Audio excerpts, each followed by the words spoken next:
Preventing suicide is one of our society's greatest challenges. That's why the Flint Hills Volunteer Center has developed this Suicide Awareness P.A.C.T. podcast.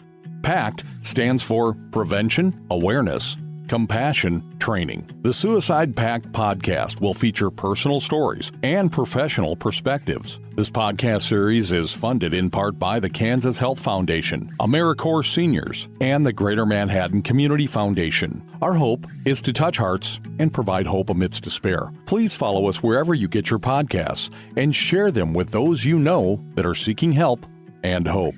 Our website and contact info is included in the show notes.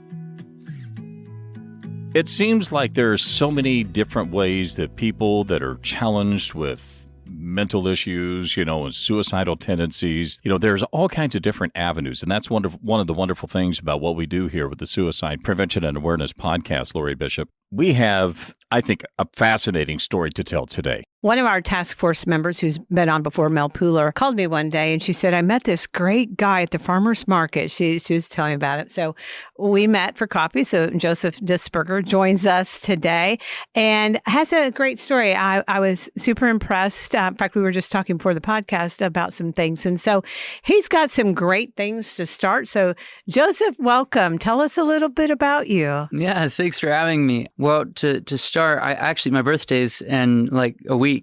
I turned 20, so I'm 20 years old, and right now I'm working on starting a mental health book series to help start the mental health conversation. And back in February, I published my first book, the first book in the series on depression, called That Empty Feeling, featuring my main character called Sheldon Jojo the Monkey. Sheldon Jojo the Monkey. That's right. Shel for short. Okay. All right. Good. How did Sheldon come about? How did you come up with the name Sheldon? I never really met my mom's parents, and my dad's dad died before I was born. And I had a grandma, but I never really had a grandpa. And I wasn't around my grandma a whole lot growing up. So I met an older gentleman by the name of Sheldon Edelman while I was doing theater when I was younger. And he was everything I ever wanted to be. And he did everything I ever wanted to be. And he was like a grandpa to me. He would tell me stories. He would encourage me. He would help me with things. He really encouraged me to pursue the arts and puppetry, my cartoons and writing. And one day I was walking in to do a show. I was the White Rabbit in Alice in Wonderland. And someone was sitting at the bar and they're like, hey, Joseph. I was like, hey, what's up? And I walked over and they put a fry on my mouth and they go, by the way, Sheldon died. And everything just kind of stopped for me in that moment. I had no idea. Almost a nonchalant way of telling you. Yeah, it was in such a nonchalant way of telling me. I was in shock. Did they know the relationship that you had with him? I don't think they. I think they knew that I was friends with him, but they didn't know how close I was with him. So like my mind was boggling the entire time, and I was like, I'm going to do this show for him. I'm going to get through this opening night for him. But after that, I wanted to stop. I wanted to just stop everything. I mean, I was already depressed and I was struggling with things. And my mom sat down with me and she talked to me and she's like, do this for him. And so I continued doing my shows and my characters and developing stuff because of Shel. And it became a therapy for me, and I named my main character after him. For those that they're not in studio and can't see, what kind of character is Sheldon? So Sheldon is a monkey. He's a 3.5-year-old monkey. He stands about 3 feet tall. His favorite food's bananas, and he's green. It makes him unique. Dave, he was telling me about Sheldon he has here. How did you make Sheldon out of what? So Sheldon, he's a puppet. I originally designed him to be a puppet and later a cartoon character. And my first puppet, he's here with us today. He's made out of my mom's sweater and my old bath towel. I can see that. I can see that. But isn't it cute? He's adorable for a bath towel and a sweater. Mom wasn't disappointed about repurposing her sweater? No, she thought it was adorable too. He's about 5-6 years old now. He's got holes, so I hope to be making more polished Sheldons soon. Now, there are so many creative ways that people deal with, challenges like depression. How has this helped you? I've had depression most of my whole life, as long as I can remember. Like, I didn't know what it was for a long time. I just thought like, oh, this is how everyone feels. And then one day I found out otherwise. I was 9 years old when I was sitting in the back of my mom's car. And she had like one of those DVD players that came down from the ceiling, and we were watching a show, and it was The Muppets. And I remember for the first time, like, belly got laughing. Like, I felt magic and joy. And I said to myself, that's what I want to do. And so I started studying puppetry and everything, and that became my therapy. That became my outlet. You know, my cousins, he passed away from suicide and every other tragic situation, and Sheldon himself, puppetry and my stories, writing my characters, that became my outlet. And we were talking a little bit earlier too about how you find something that can help you to heal. Like, I've healed from doing these podcasts after losing my son. You with Sheldon and telling your story. I think that's really great for healing, when you can find that one thing that you might know you're helping others, but you are. And I found out through these podcasts that, we've had those that are seeking counseling. Tell us a little bit about your book. Absolutely. Well, and like I said, this book is the first in a series. This one's on depression, and I hope to have the second book in the series out the second quarter of next year. That's the target date. But this first book, this one's on depression, and it features Sheldon. And Sheldon, a little bit about his character, he's a very happy, bubbly, optimistic. He's a funny monkey, That's just how he is.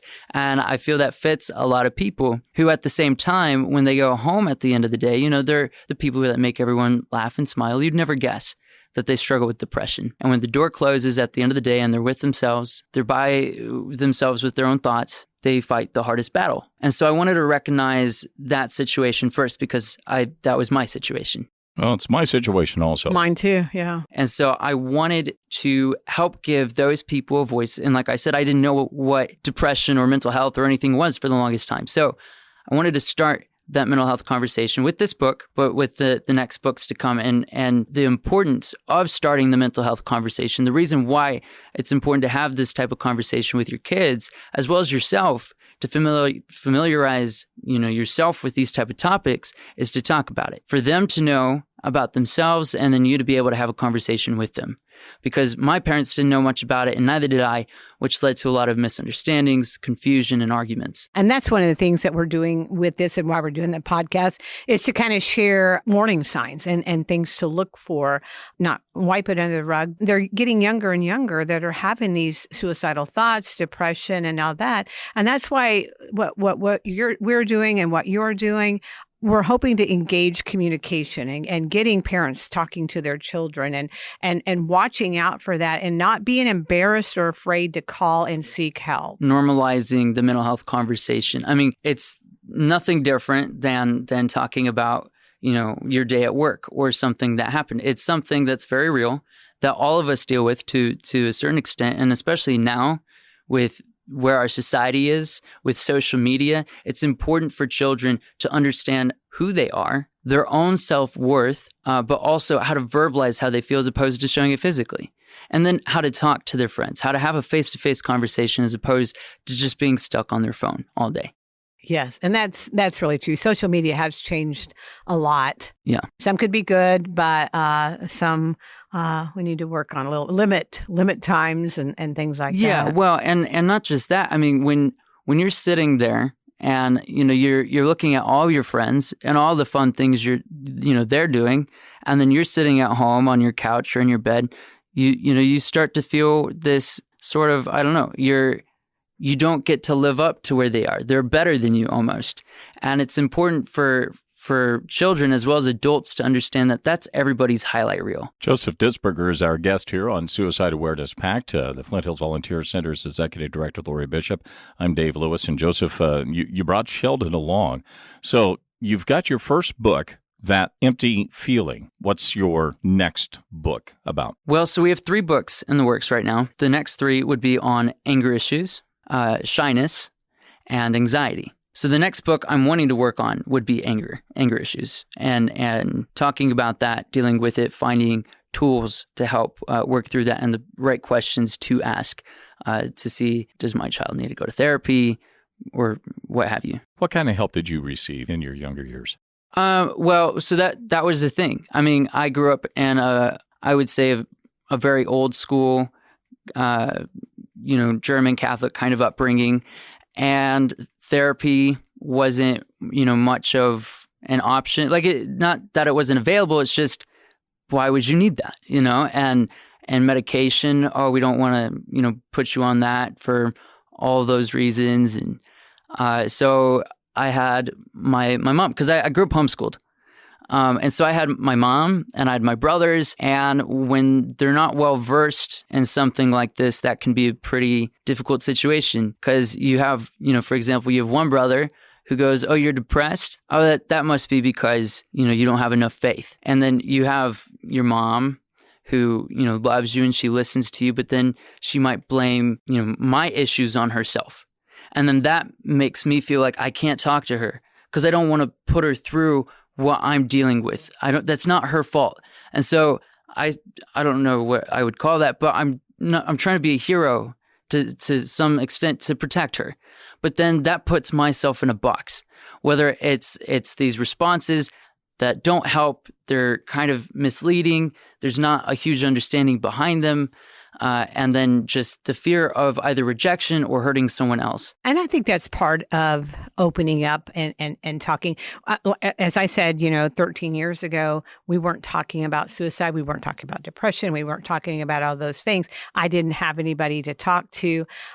So it's like I had to come out of my hole on my own. And doing this, I've learned so much. It's okay to ask for help. It's okay, and do away with the stigma and all of that associated with that. Yeah.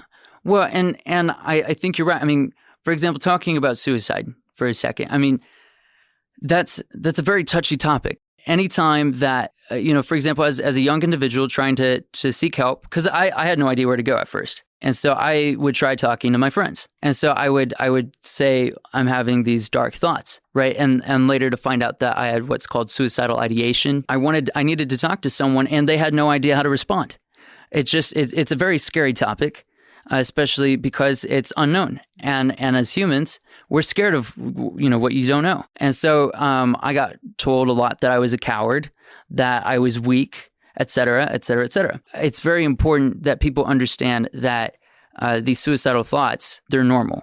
And if you die by suicide, that's the same type of death than if you died from cancer. Cancer, yeah. Or if you just died, just from old age or anything else. And that's what needs to be normalized so that we can talk about this openly as opposed to this being hush-hush. Yes, and I agree. And that's one of the things we've been talking about. And I'm super excited that I have a group of teenagers that is ready to bring. In fact, we'll be in a high school, Wamego High School, hopefully by the end of the year. But to get these teenagers excited and ready to make a difference and alleviate a lot of the peer pressure and the stigma.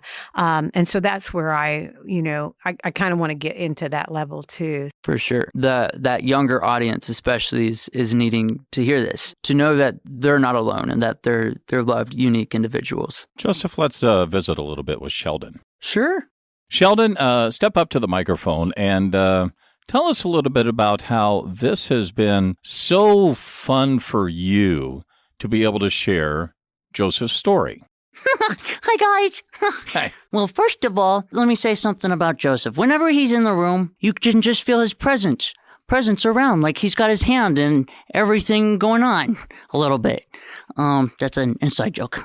Well, it's been really wonderful because, well, Joseph and I, we struggle with something very similar called depression. Getting to talk about it and know that he and I are both in a very similar situation and that I'm not alone in feeling how I feel.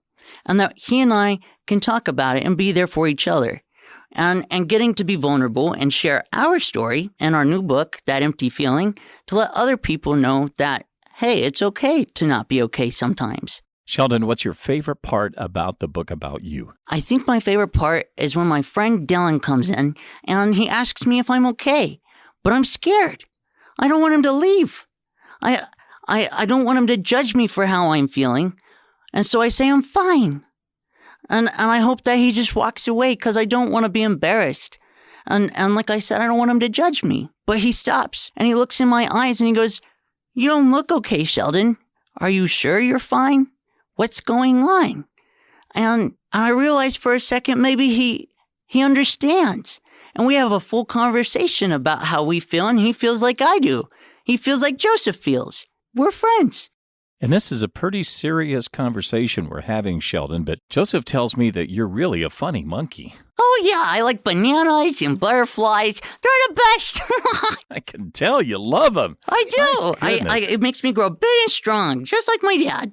You know, I wish people could see what we're sitting in here seeing, because I'm smiling, but then part of me tears up thinking about what the story is about, what they're going through. But this is a prime example of how you can target the audience that you're reaching, because I'm like super impressed with this. Oh, gee, thanks. Well, Sheldon, you got to be pretty proud of Joseph for creating you and the avenue that he's given you to share your story. Yeah, he really took his pains and his struggles and turned them into something to help others. And that's what it's all about. Not dwelling in the darkness and being able to reach out and find your peace, find your truth. Sheldon, do you get a chance to tell your story a lot? I do. No, I do. Yeah. So what you're saying is how we can share our stories and talk about it and not be ashamed or sad we're sad, but not be ashamed of what we go through and what we've gone through to get to where we are today. Yeah, because it's not something to hide. It's Right. a part of who you are. I mean, it's the same thing, with history. You don't, throw away a history book because it's something bad happened and, oh no, we don't want to talk about that. You want to know about it. You want to acknowledge it so that you can stand on the past shoulders and keep moving forward. Well, absolutely. Joseph, it's a delight to have you, and thank you for bringing your friend Sheldon along. Really enjoyed our conversation together. Oh, golly gosh. You've really got some neat things in store for a lot of people, don't you?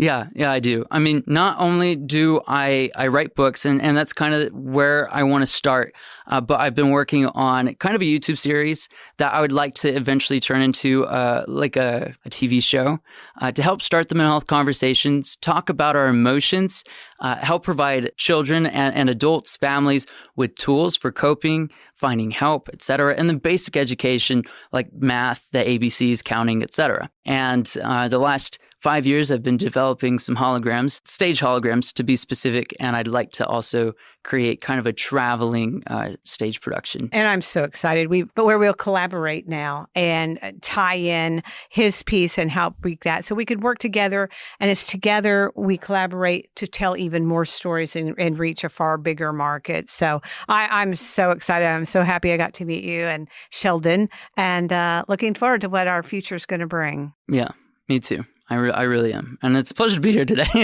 Like, it's awesome to be able to do this with you. I mean, my dad's a big fan. He says you're a legend. This is, I've known your dad and probably your uncle for quite a while. And you come from a good family. And I bet that they really are certainly thankful for what you have been able to do with the challenges that you faced. And it's creative, and it's fun, it's lively, it's delightful. Congratulations. Thank you. Yeah, my dad, I was on the phone with him just before coming here, and he gave me some nice advice and told me to, good luck, break a leg, and that made my day. So. Did he tell that to Sheldon too, or how's that leg doing over there? No, just me.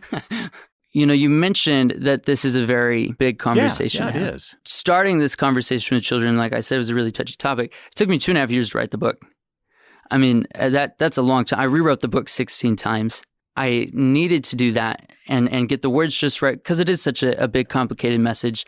And I worked with a counselor, therapist to make sure that, this was factual. You're not leading people astray or dramatizing, glorifying, anything like that. And so I was able to simplify such a complicated topic for children to understand it. But it's not just for children. Even if it's a children's book, the message is for anyone who needs to hear it. We're touching and saving lives, and that's what it's all about.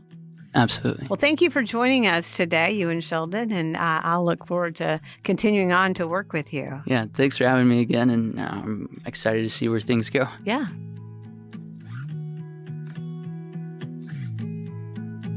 We hope you or someone you love can benefit from this series.